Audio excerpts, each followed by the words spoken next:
and we are going to do an Inkscape live tutorial this morning. I'm going to be showing you how you can change the toolbar settings, make your toolbars larger in Inkscape, and we're going to go over the difference tool, really fun feature in Inkscape. So if you have a few minutes and you want to hang out with me this morning, jump on in.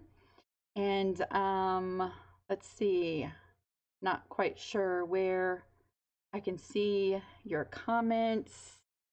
Let me pull up my my YouTubes. Maybe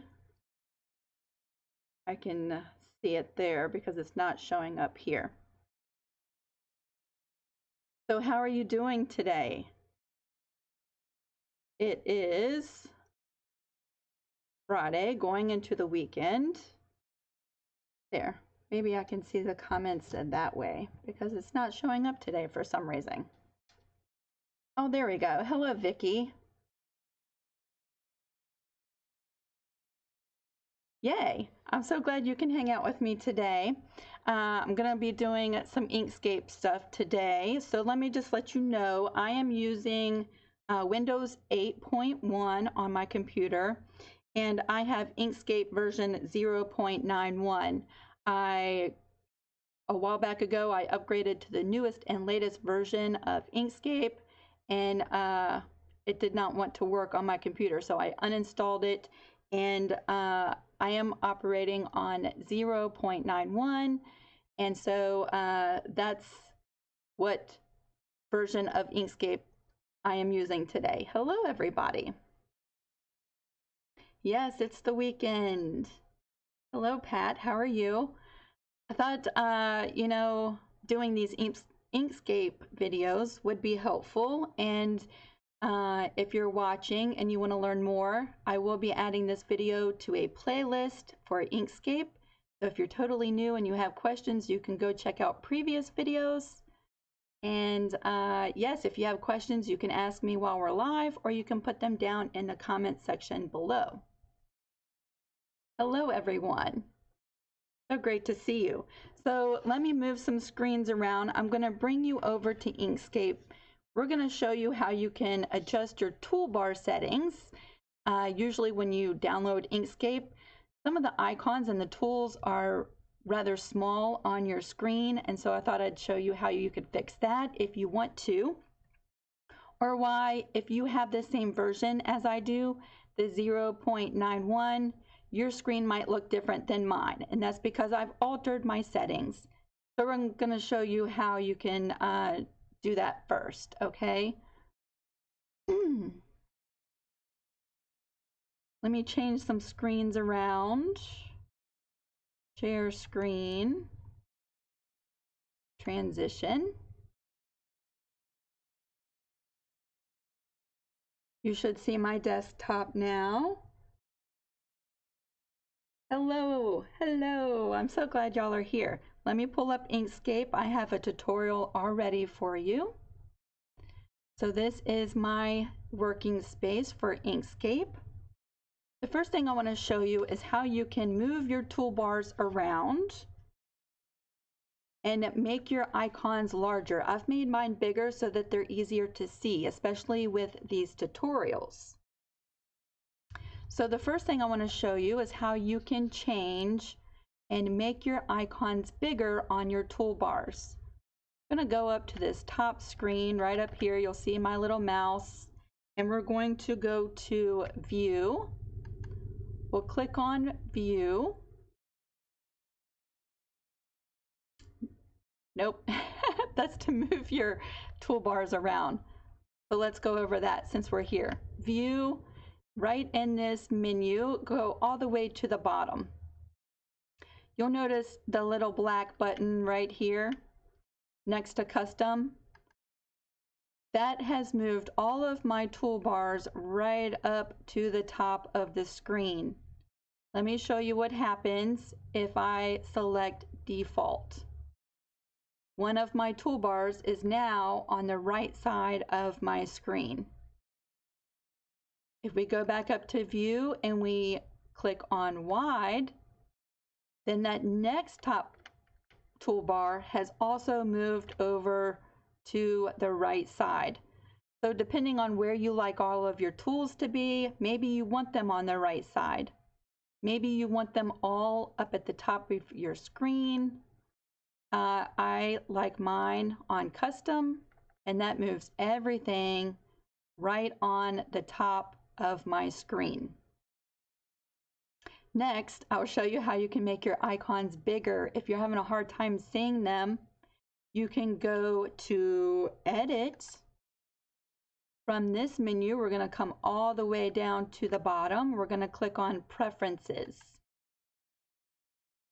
It'll take a second for my computer to open that up. Once that's open, we're going to select from this menu here, the interface. Once you've opened up that tab, you're going to see right underneath of language, you're going to see 3 boxes right here. And this is where you can change your icons on your toolbar. You have smaller, small, and large. And I have mine on large, so you can change your toolbar icons so that you can see them really well.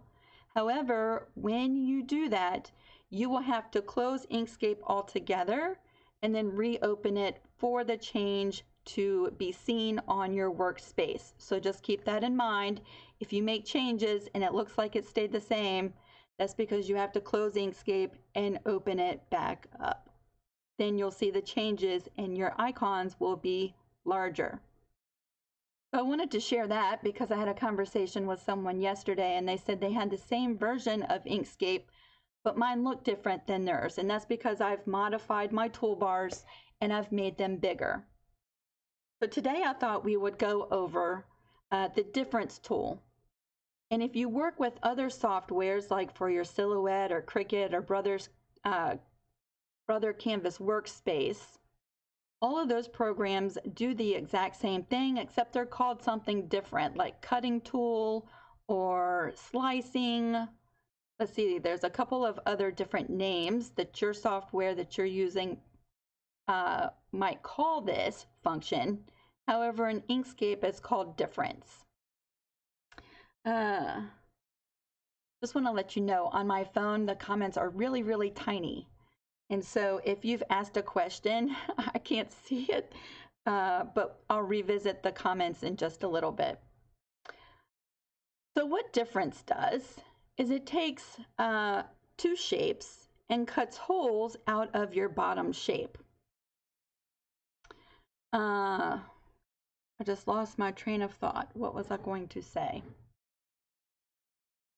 Oh, in one of our previous videos, I showed you how you could do your basic shapes, like your stars and rectangles, hexagons, polygons, all of those things. And so if you missed that video, you can check that out. It's on my playlist. So today we're going to be working with some basic shapes and some text. I'm going to show you how it works with text too. But you'll see I have a couple of examples here on my screen. Let me go ahead and move this out since you know the topic of today's video. Here are my examples. My yellow circle, I started out with a solid circle. Let me go fill that in. We've also covered the fill and stroke settings in that video. So if you're wondering how to fill in your shapes with color, you can revisit that video as well. You can also change colors. Let's make that blue. So here you see I have a basic circle.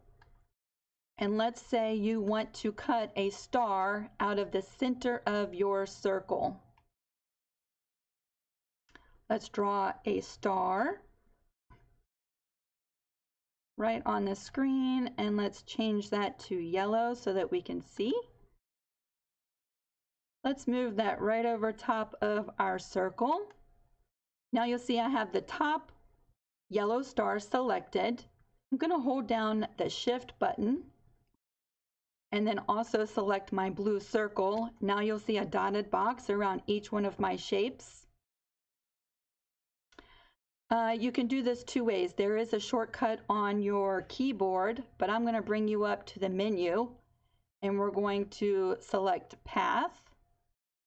And from the menu that opens up, we're going to select Difference. You'll see the shortcut on your keyboard to the right if you want to use that. Let's click on Difference. And now you'll see that the yellow star is now cut out of our circle. Let's bring that in and blow it up. Now, with our yellow star cut out of our circle, I want you to notice that now there are nodes at each one of the points on the star, and it's also applied nodes around our circle. This image now could be sent to your cutting machine, and what it's going to do is cut out a circle with a star inside. If you did not go through the difference tool, it would have recognized those as two different shapes. Actually, it wouldn't have recognized anything because they were not on a path yet. So once you do the difference tool, it goes ahead and turns your lines and your curves into a path with nodes. And again, the nodes are just like a roadmap, a destination place for your blade to travel along your design in your cutting machine. This also works with text. And so let me move that to the side. I want to show you that it just works just like this. Let's type my name in here. Let's make that bigger so that you can see. Oops. There we go. Let's bring those letters in closer. Waiting, waiting, waiting. We'll make it smaller just like this so that it fits within this shape. So here I have a basic square or rectangle, and my name is written right over top of it. I'm going to select both objects, go up to Path, select Difference, and now my name is cut out of this shape. And if we select our nodes, you'll see that it has nodes assigned all the way around each one of the letters. And a cutting machine will now cut my name out of this shape. So that's really fun. And yeah, they call it different things depending on which program you're using. But it's one of the ways that I designed my logo. Let me make that bigger so that you can see. That's one of the ways that I cut this rectangle shape out of the circle to put my name in the middle. So if you're looking to create logos or designs for vinyl and all kinds of other stuff, you might find the difference tool handy. And of course, just like with any of the other functions, I think you'll have to play around with it to see what it all does. But yes, it is so helpful. Let's just pretend we're designing a puzzle piece. Let's start with a basic square. Now we can, let's see, create a circle. Let's make that orange so that you can see that. We can take our circle. I'm going to duplicate that several times. To duplicate, hold down Control D, or you can also go up to, let's see, objects that are exactly the same. Let's move over this top circle, and you can see it's covering our square. I'll hold down the Shift button and select both objects. We'll go to Path, Difference, and now it's cut out half a circle on the right side. We'll grab another one of these circles. Let's make this one a little bit bigger. We can align it with our shape, path, difference. Now it's cut out a half circle on the top. Again, path and difference. Let's make this one bigger. Select both, path and difference. So there is our unique puzzle piece.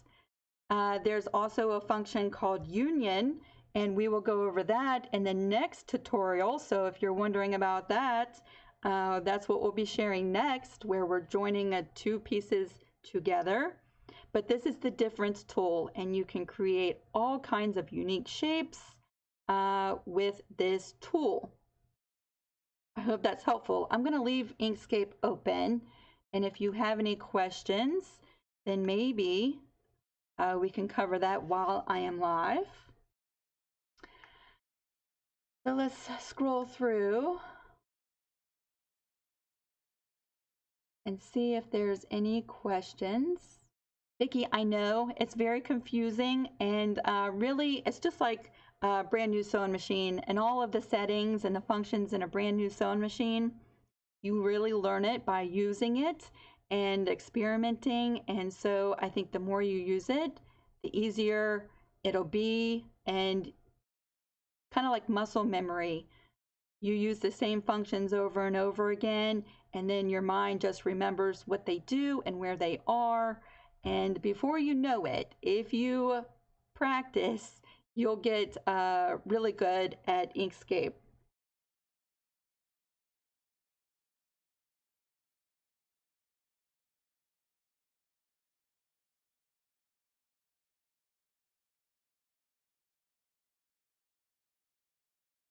So let me scroll through.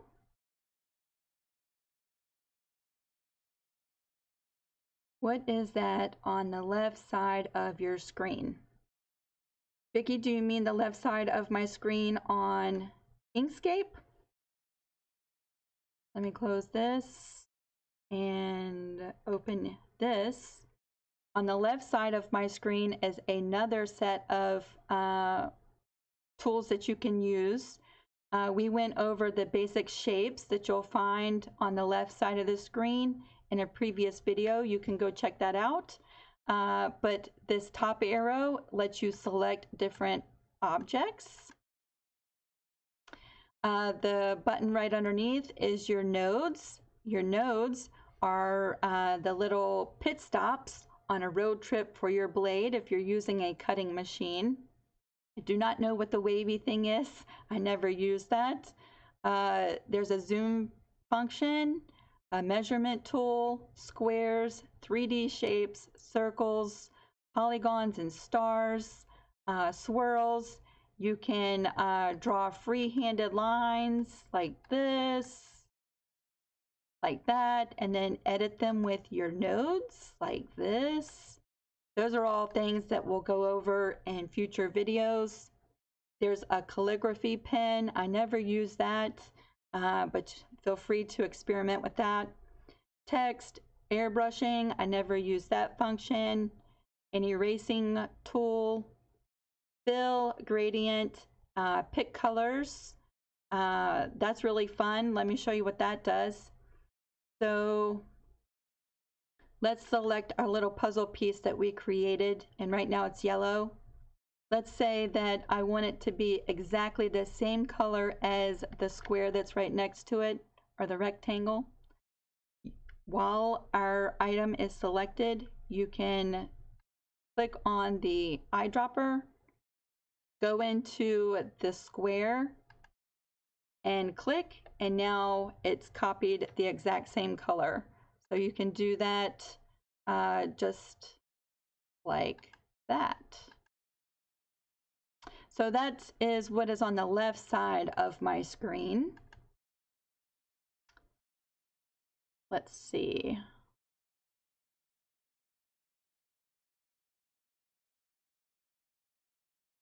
We'll bring it over to full size, full screen.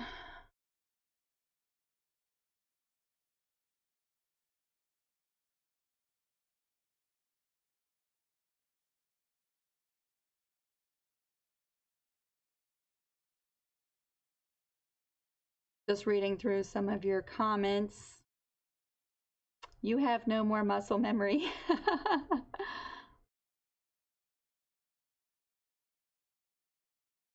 So yes, one thing I noticed when my mom installed Inkscape on her laptop, all of the tools were really tiny, and I was trying to show her how to do something on her laptop, and I could not even see the little tiny icons.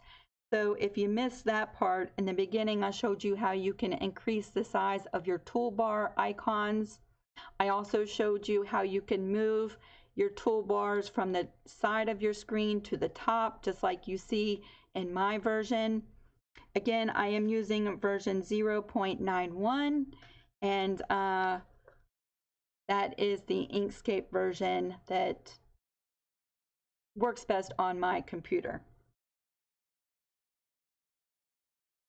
So yes, what are your plans for the weekend? Any creating going on this weekend, perhaps? This afternoon, I'm going to be practicing my violin. I am learning to play the violin, and I'm just diving right in, and I can almost play Amazing Grace and part of the theme song for Game of Thrones. So yes, I'll be practicing that. This morning, if you haven't seen already, I published the video for blocks 13 and 14 of the mystery quilt, Happiness is Homemade. And then Monday, I'm starting a t-shirt quilt, and there will be a video for that on how to do a block style t-shirt quilt with sashing and cornerstones.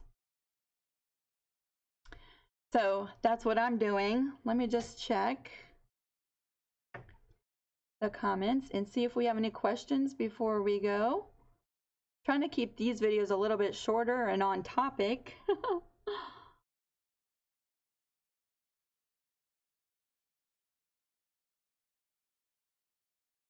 Doris says she took a class 35 years ago and it's been some time. You know what? If you just download the program and open it up and just start with your basic shapes and move some things around, I think you'll find that it goes a lot easier with hands-on experience. And so seeing the video is great and it's helpful, but actually working with it, I tend to learn the most. And that's the same with my sewing machine. Anytime I want to learn something new, I watch lots of tutorials, I read lots of blogs, and then I sit down and actually work with it. And that's really when my mind takes a hold of the information and it really starts to sink in. So if you have Inkscape or you go to download it, and you have questions, you can refer to these videos. Plus there's hundreds and hundreds of videos on Inkscape already on YouTube. And so if you're having problems, you can search YouTube. And yeah, feel free to ask questions in the comment section below the video. If you're wondering where to go to get Inkscape, it is inkscape.org. And you'll have to know your operating system for your computer, laptop. Like my computer is Windows 8.1, 64-bit. So that's helpful to know when you go to download a version or go to download the program. You really need to know what operating system you're working with. So that will be helpful too.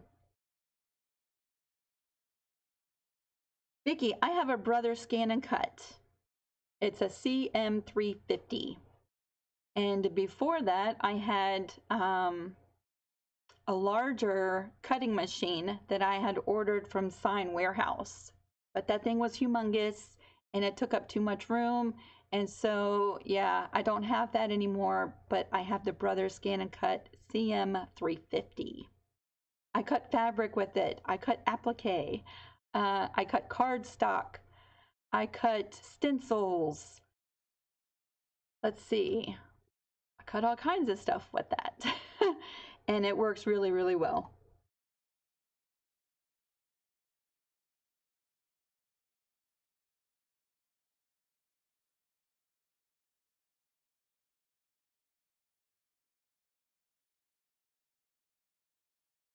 Vicky, you're interested in the Brothers Scan and Cut? There is a newer one out. It's like the DX. And I'm not quite sure what the difference is between the Brothers Scan and Cut CM350 and the 550. And there's lots of reviews here on YouTube if you want to see what the differences are. They both do the same thing. However, the newest and latest probably has some features. I don't know what they've done. I couldn't tell you how they differ. But my CM350 does everything and more that I want to do. So I can't tell you what those differences are, but I'm sure there's tons of YouTubes already out there that will explain what the differences are. Yes. Diana has a silhouette and she loves it. I've never worked with one, but they all pretty much do the same thing, right? It's just a different operating system or a different machine. And yeah, I'll tell you, if you're a quilter and you love doing applique and you know, your hands start hurting after cutting applique for a couple of hours, the cutting machine saves so much time and cuts out your applique perfectly. Let's say you're a multimedia artist and you want to create stencils, or let's say you're someone who makes journals and or is a planner and has a happy planner. You want to make your own stencils to work in your planner. You can do that with a cutting machine.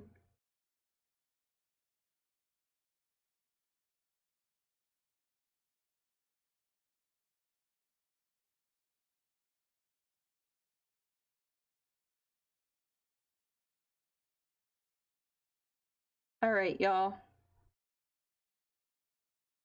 Do you have any specific questions for Inkscape that maybe while I have it open, we can check and go over that? And if not, I think I'm going to go so that we can keep this kind of short.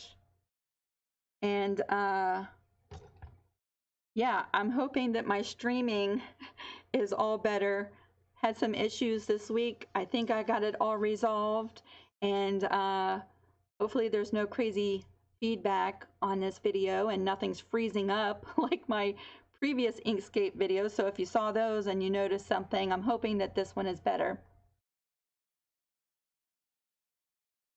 All right, I don't see any specific questions about Inkscape, and I would love to chat with you. If you have some time and you want to join me over on Facebook, you can find me at Lisa Capen Quilts. And if not, and you're watching the replay here and you have questions about the difference tool or your toolbar settings, I would love to help you. You can ask them in the comments section.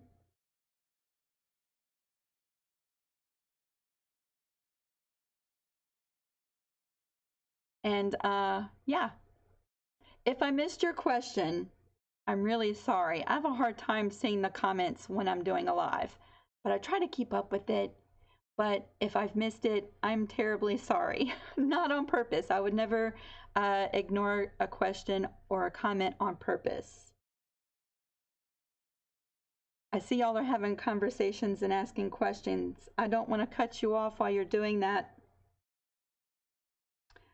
So you can carry on your conversation in the comment section. And I hope you all have an awesome weekend. We'll see you next week when we do a t-shirt quilts. Bye, everybody.